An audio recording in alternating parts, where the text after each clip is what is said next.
Good morning.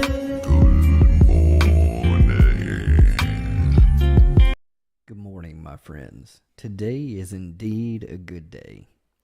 I can love you and be your friend, even if we think differently, believe differently, act differently, look different, or come from different places in life.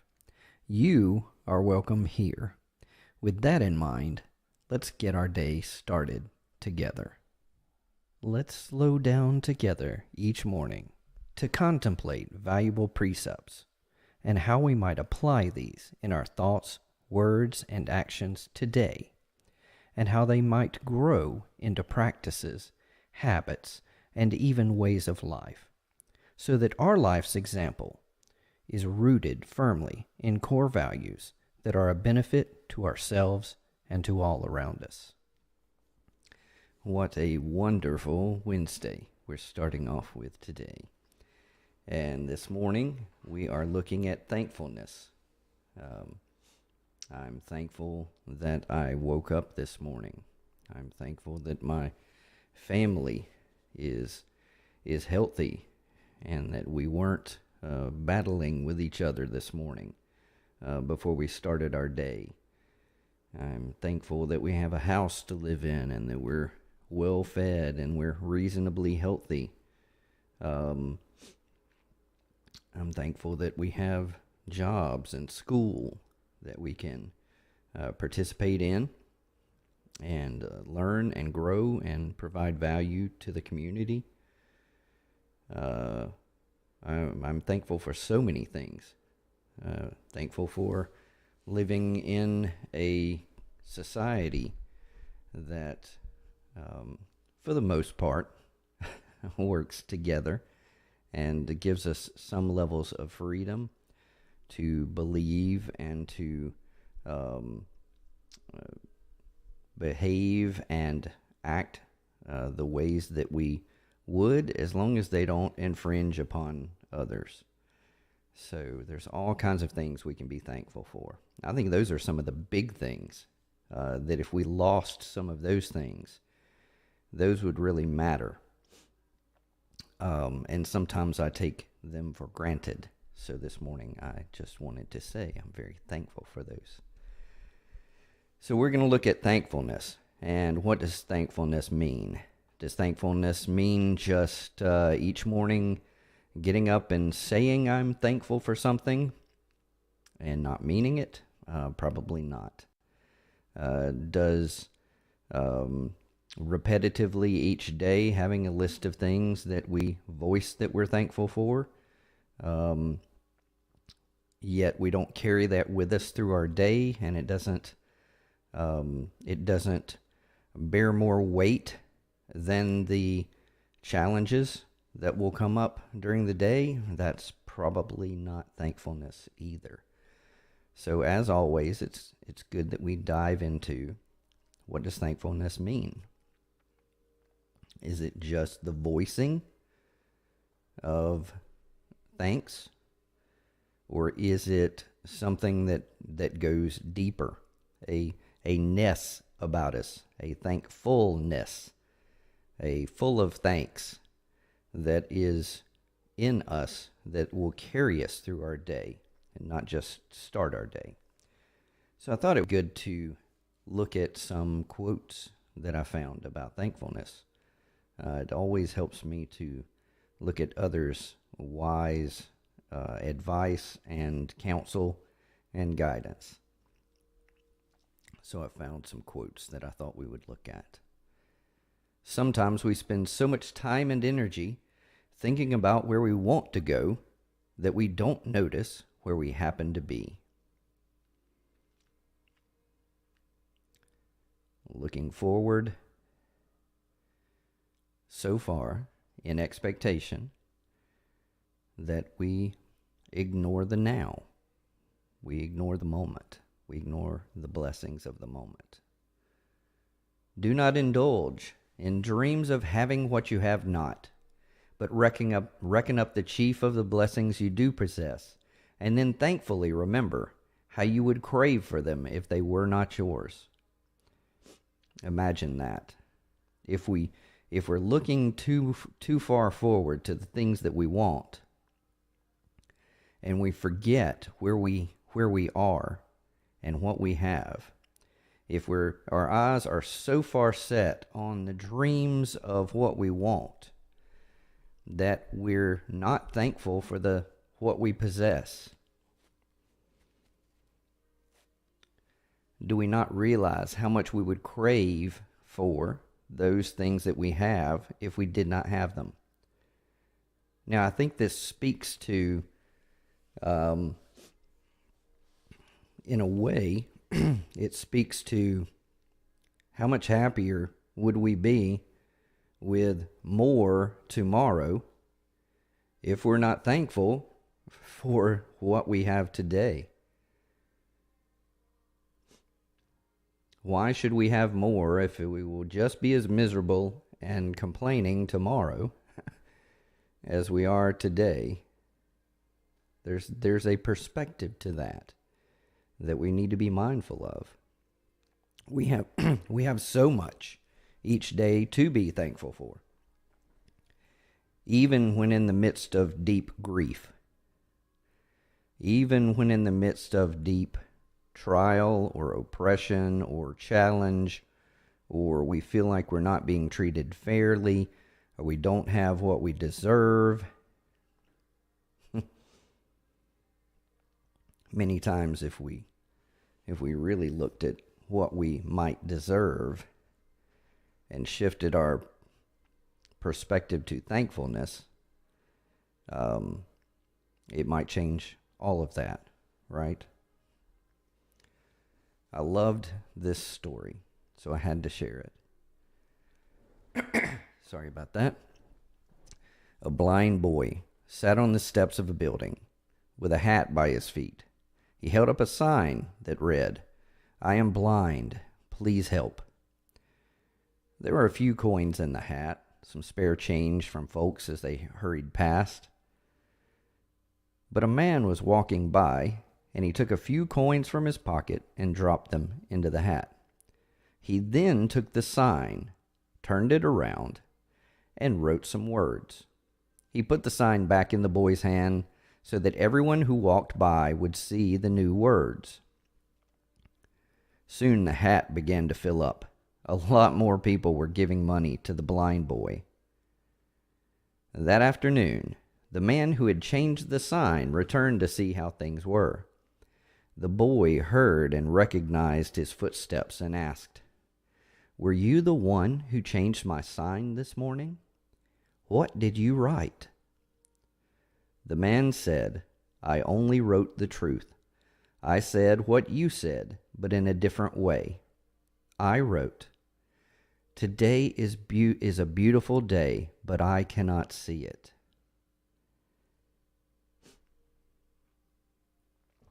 That story, it's heartfelt, right? On one level, we see this boy speaking the same thing, "I am blind, please help." But in the second, it is more moving. It reaches into us in a way. "Today is a beautiful day, but I cannot see it." Do you see how the message of this boy's gratefulness, yet his acknowledgement of his need, is in the second, right? And how that moves others. And the reason that it moves some of us is that we see the blind boy saying, "Today is a beautiful day." And we recognize how much we have to be thankful for, right? That we can see. He can't see, we can. But there's another level to it beyond that. I look at that and I see, today is a beautiful day, but I cannot see it. If I'm not walking in thankfulness, I do not see the beautiful day, even though I have eyes. If I am not thankful and in the moment and not just with eyes set on demands and expectations and wants for tomorrow, I will not see the beautiful day. This is a very strong reminder to me of how much I have to be thankful for. It's not being thankful that I'm not the blind boy. That isn't the point of the story. It isn't to say, oh, it could be worse. I could be blind. Man, you could be blind physically. Your eyes, you could be blind with your eyes. But how much worse would it be to be blind to how beautiful the day is? Right? Spiritual allegory. Me seeing that the sun rising outside my window is beautiful is not as beautiful as it is that I and my family woke and rose from our beds this morning, and that you did, and that we're going into a beautiful day with all kinds of opportunity. That is the day that I want to make sure that I see. This man's statement sort of points that out to us. It's a beautiful, beautiful thing. I may not be where I want to be, but I'm thankful for not being where I used to be. Now, see, the first couple of quotes that we talked about was that if I have my eyes set too firmly upon dreams and what I want in the future, that I might miss out on what I have right now that is beautiful and wonderful. Well, also, if we're in a time of challenge or trial at the moment, or if we are focused on growing or something like that, and we're not seeing the movement, or we're looking for a change and it hasn't happened yet, I can still realize that I'm not where I used to be. That there has been some movement in my life. There are things that yesterday taught me that I know today that I did not know yesterday. There are mistakes that I made as a child that I don't now make as a grown adult, hopefully.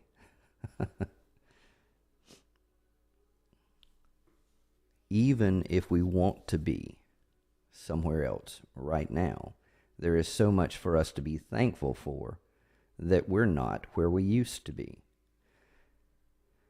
And I'm not just talking about the fact that now I live in a air-conditioned, centrally heated home on a farm, whereas I grew up in a house with no heat and air. We heated with wood, and when it was hot outside in the South Carolina summers, we opened the windows, and we did have a ceiling fan. I'm not talking about that where I was and where I used to be and where I am now. That's wonderful. That's beautiful. But there was a time where I wasn't grateful and wasn't thankful for the ceiling fan and the open windows and the wood stove. But now I can look back on that and I'm grateful for that. That was a beautiful, wonderful time in my life. There was a time where I lived in central heating and air house. And I wasn't necessarily grateful or thankful for that. And then lightning hit and took it away. And I realized that was something that I definitely ought to be thankful for when we didn't have it.